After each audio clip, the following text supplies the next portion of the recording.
It was a quiet Friday night when Sarah decided to explore the dark web. She had heard rumors about the hidden corners of the internet, where one could find anything from illegal drugs to human trafficking. Intrigued by the possibilities, she downloaded the Tor browser and started her journey into the unknown. As she entered the dark web, she was greeted by a barrage of websites, each one more sinister than the last. Sarah felt her heart racing as she clicked on a site called The Red Room. The site promised a live stream of a person being tortured and killed, and it had a countdown timer for the next show. Sarah was horrified but couldn't look away. She clicked on the Join Now button, and the site prompted her to enter her credit card details. Her hands shaking, she hesitated for a moment before entering the information and clicking Submit. A few seconds later, she received an email with a link to the live stream. She clicked on it, and her screen flickered to life. The Red Room.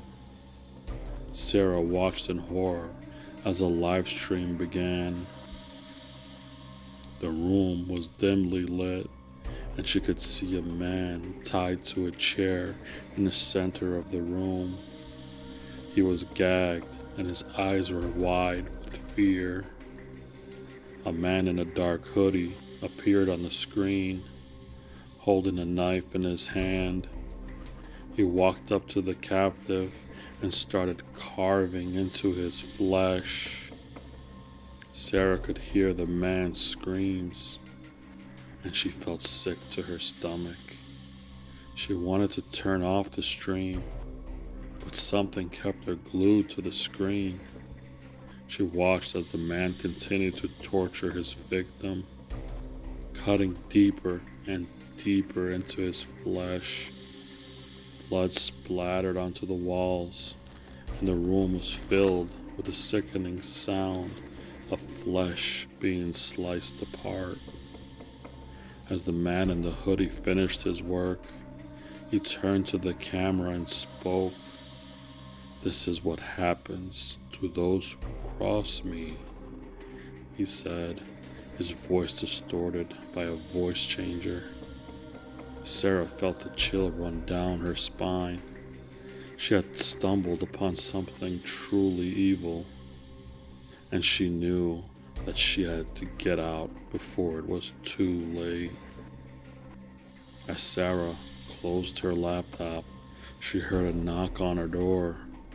She hesitated for a moment before opening it, and a man in a hoodie pushed his way into her apartment.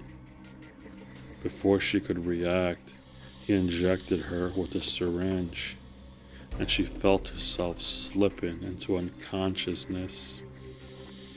When she woke up, she was in a dark room, tied to a chair. She could hear the sound of someone breathing heavily in the corner of the room. "Who are you?" she asked, her voice trembling. The man stepped out of the shadows, and Sarah recoiled in horror. It was the man from the live stream, the one who had tortured and killed his victim. "You shouldn't have watched," he said, his voice cold and menacing. "Now you're going to pay the price." He walked up to her, holding a knife in his hand, and Sarah knew that she was going to die. Just as the man was about to strike, the door to the room burst open, and a group of police officers stormed in. The man in the hoodie tried to fight them off, but he was quickly subdued and taken into custody. Sarah was freed from the chair and rushed to the hospital. The physical wounds would heal, but the mental scars would be there forever. Days turned into weeks, and Sarah tried to move on from the traumatic experience, but she couldn't shake the feeling that she was being watched. Every time she walked down the street or logged onto her computer, she felt a sense of dread that someone was following her. One night, as she was getting ready for bed, she heard a knock at the door. She cautiously approached it, and when she opened it, she saw a package lying on the ground. As she picked it up, she saw a note attached to it. "You can't escape me," it read. Sarah's heart raced as she opened the package. Inside, she found a DVD with a single word written on it: redemption. She hesitated for a moment before inserting the disc into her laptop. The screen flickered to life, and Sarah watched in horror as she saw herself being tortured and killed in the same dark room she had been abducted in. The last thing she heard before everything went dark was the man's voice whispering in her ear, "Welcome to the Red Room."